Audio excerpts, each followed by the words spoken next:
Welcome to Madasaling Pinoy, your prayer partner.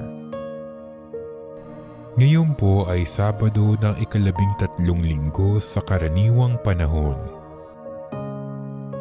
Ang mabuting balita ng Panginoon ayon kay San Mateo. Noong panahong iyon, lumapit kay Jesus ang mga alagad ni Juan Bautista at ang wika, "Malimit kaming mag-ayuno, gayon din ang mga Pariseo. Bakit po hindi nag-aayuno ang inyong mga alagad?" Sumagot siya, "Maaari bang magdalamhati ang mga panauhin sa kasalan habang kasama nila ang lalaking ikinasal? Kapag wala na siya, saka pa lamang sila mag-aayuno.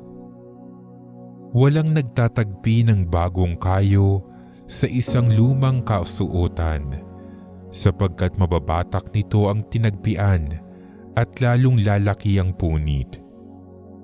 Wala ring nagsisilid ng bagong alak sa lumang sisidlang balat. Kapag gayon ang ginawa, puputok ang balat, matatapon ang alak, at mawawasak ang sisidlan. Sa halip ay isinisilid ang bagong alak sa bagong sisidlang balat, at sa gayoy kapwa nagtatagal." Ang mabuting balita ng Panginoon.